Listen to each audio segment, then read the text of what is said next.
کہ چین کے علاوہ دوست ملک پاکستان کو سپورٹ کرنے کو تیار ہیں بھی یا نہیں؟ معاہدے کو لے کر اتنی تاخیر کیوں ہو رہی ہے؟ آئی ایم ایف کیوں اس بار پاکستان کی ناک سے لکیریں نکلوانے پر اتر آیا ہے؟ ناظرین کرام، اس وقت سعودیہ کا ایک انتہائی تگڑا فیصلہ سامنے آیا ہے۔ محمد بن سلمان نے، یعنی کہ سعودی عرب کے جو وزیر اعظم اور ولی عہد ہیں یا پھر ڈی فیکٹو جو سعودی عرب کے فرما رواں ہیں، اور پاکستان کی معیشت کے لیے اس ملک کی جتنی اہمیت ہے آپ اندازہ بھی نہیں کر سکتے، انہوں نے امپورٹڈ حکومت یعنی کہ پی ڈی ایم سرکار اور شہباز شریف کی حکومت کے تابوت میں آخری کیل ٹھونک دیا ہے۔ پاکستان بچانا ہے، عمران خان کو لانا ہے۔ عمران خان مردہ باد۔ میں یہ سوچ رہی تھی کہ دیکھیے ابھی کچھ دن پہلے جو یو اے ای یا سعودی عربیہ ہے اس نے جو ہے ہمیں انکار کیا پیسے دینے سے۔ وہ ہمارے ساتھ جو ان کے اتنے زیادہ پرانے ریلیشنز تھے، انہوں نے ہمیں کہا کہ یعنی جو رولز ریگولیشنز ہیں وہ بھی چینج ہوئے۔ جیسے سعودی عربیہ نے منہ اٹھا کے ہمیں کہہ دیا کہ بھائی آپ خود بھی پاؤں پہ کھڑے ہوں، خود بھی کچھ کر لیں، ہمیشہ تو اس طرح نہیں چلتا رہے گا، ہم اور نہیں دے سکتے یا اس طرح نہیں دیں گے، کچھ کر کے دکھانا ہوگا وغیرہ وغیرہ اس طرح کی چیزیں۔ لیکن اسی کے ساتھ وہ انویسٹمنٹ جو ہے وہ انڈیا میں اور کشمیر میں کرتے ہیں۔ سب سے پہلے گھبرانا نہیں ہے۔ ناظرین، اب تو اپوزیشن نے بھی جناب وزیر خزانہ کے نیوکلیئر ایسٹس پر دیے گئے جو سینٹ پہ ان کا بیان تھا ڈار صاحب کا، اس پر سوالات اٹھانے شروع کر دیے ہیں۔ شاہ محمود قریشی کا ماننا ہے کہ ایک قوم کو بتایا جائے کہ حکومت سے آئی ایم ایف نے آخر مطالبہ کیا کیا ہے، اور اسحاق ڈار نے سینٹ میں ایٹمی اثاثوں کی بات کیوں کی، کیوں ضرورت محسوس ہوئی ان کو، کیا کہا شاہ محمود قریشی صاحب نے، دیکھیے۔ سوال اٹھتا ہے اسحاق ڈار صاحب نے یہ بیان سینٹ کے فلور پہ کیوں داغا؟ فلور آف دا ہاؤس پہ ایک سٹنگ منسٹر سٹیٹمنٹ دیتا ہے تو اس کو ذاتی نوعیت کا سٹیٹمنٹ آپ نہیں کہیں گے، وہ ایک آفیشل سٹیٹمنٹ کہلائے گا۔ ہیں وہ وزیر خزانہ اور بات کر رہے ہیں ایٹمی اثاثوں کی۔ سوال یہ ہے کیا ان کا یہ سبجیکٹ ہے؟ کیا انہیں ایسی غیر ذمہ دارانہ گفتگو کرنی چاہیے تھی کہ پورے ملک میں ایک اسپیکولیشن نے جنم لے لیا ہے؟ ناظرین، حکومت جواز دے رہی ہے کہ آئی ایم ایف ڈالرز دینے سے پہلے حکومت پاکستان سے دوست ممالک کی طرف سے 6 ارب ڈالرز کی گارنٹیاں مانگ رہا ہے، لیکن یہاں بھی حکومت کے پاس کوئی کلیئر جواب ہی نہیں ہے۔ ابھی میں یہ خبر پڑھ رہی تھی کہ اب اجلاس جو ہے وہ مارچ 2023 کی بجائے اپریل 2023 تک مؤخر ہو گیا ہے، مینس کہ ابھی بھی سٹاف لیول معاہدہ ہونے کی کوئی توقع نہیں ہے۔ ناظرین، ملک میں ڈالرز کے بحران کی وجہ سے سرمایہ کاری ٹھپ ہو چکی ہے، درآمدی مال بندرگاہوں پر پڑا خراب ہو رہا ہے کیونکہ ظاہر ایلسیز نہیں کھل رہی ہیں، سٹاک مارکیٹ میں بھی مندی ہی مندی ہے، جس کے باعث آئے روز سرمایہ کاروں کے اربوں روپے ڈوب رہے ہیں۔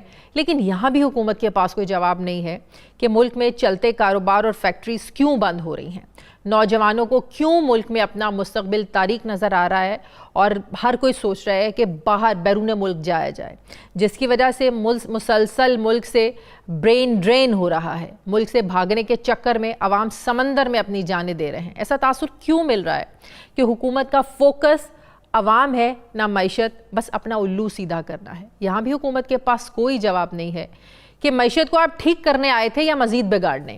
کیا یہ ٹرسٹ ڈیفیسٹ کی حکومت کو ذمہ داری لینی چاہیے؟ کیا آئی ایم ایف ملک میں سیاسی چپکلش کو دیکھ کر اپنے فیصلے ترتیب دیتے ہیں؟ کیا آئی ایم ایف کا موجودہ اتحادی حکومت پر اعتبار نہ کرنا، کیا یہ موجودہ جو حکمران بیٹھے ہوئے ہیں ان کی ناکامی تصور کیا جائے؟ لیکن اس سب میں انٹرنیشنلی بھی اب ایسی نیوز آ رہی ہیں جو شہباز شریف گورنمنٹ پر بجلی بن کر گر رہی ہیں، یا پھر یہ کہا جائے کہ شہباز شریف کی حکومت کے پیروں کے نیچے سے زمین کھسکا دی گئی ہے اور اب وہ اس طرح سے ہوا میں معلق ہے۔ کیونکہ آپ دیکھ لیں کہ 2-3 چیزیں ہیں۔ ایک، اگر کوئی کہے کہ اس حکومت میں آنے کا انہیں کیا فائدہ ہوا، انہوں نے سیاسی خودکشی کی، تو یہ کہنا غلط ہوگا۔ انہوں نے اپنا ہر وہ فائدہ لیا جو یہ لینا چاہتے تھے، اپنے مزے انہوں نے لے لیے۔ شہباز شریف نے شیروانی کا خواب پورا کر لیا، وزارتوں کے مزے لے لیے، پروٹوکول کے مزے لے لیے، اور سب سے اہم ترین کہ اپنے آپ کو انہوں نے خود NRO2 جو ہے اس کی تکمیل کو یقینی بنایا۔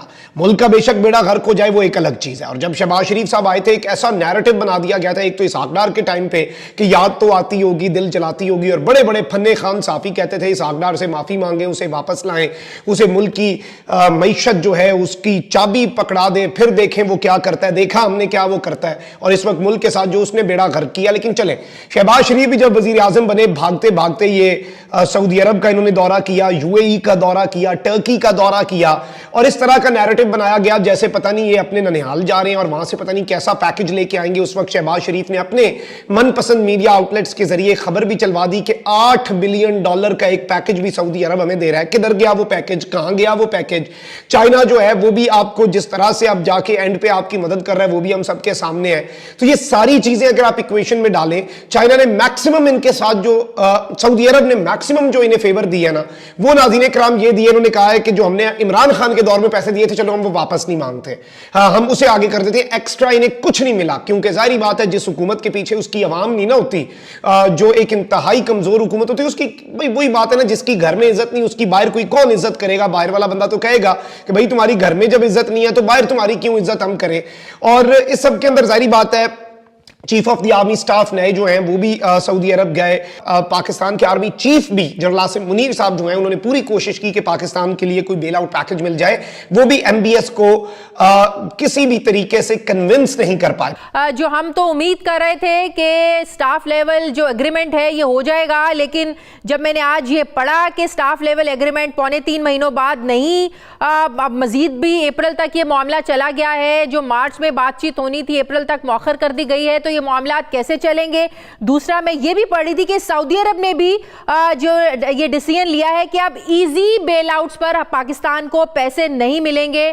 ایزی منی بھی سعودی عرب بھی اب پاکستان کو دینے کو تیار نہیں ہے. تو کیسے یہ معاشی معاملات ہمارے چلیں گے ڈاکٹر صاحب؟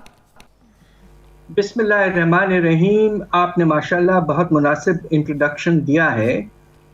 اس وقت سوال جو پیدا ہو رہا ہے کہ ہر جسے کہتے ہیں اقدامات لینے کے باوجود آئی ایم ایف کا پروگرام آگے نہیں بڑھ رہا ہے, اور بیچ میں یہ بات ہوئی ہے کہ شاید کچھ اور ایسے شرائط رکھے جا رہے ہیں جن کا اکانومی سے کوئی خاص تعلق نہ ہو. یہ وہی شرائط تو نہیں ہے جس کا میں انٹرو میں ذکر کر رہی تھی ہمارے ایٹمی پروگرام کے حوالے سے؟ بالکل. دیکھیے بات یہ ہے کہ جب میں حکومت میں تھا کافی عرصہ پہلے تو 2-3 مرتبہ اور اس کے بعد بھی میں نے آئی ایم ایف کے پروگرامز کو نیگوشیٹ کیا ہے. تو مجھے کچھ آئی ایم ایف کی تھنکنگ کے بارے میں کچھ اندازہ ضرور ہے. دیکھیے آئی ایم ایف جو ہے وہ ایک انٹرنیشنل فائنینشیل ادارہ ہے.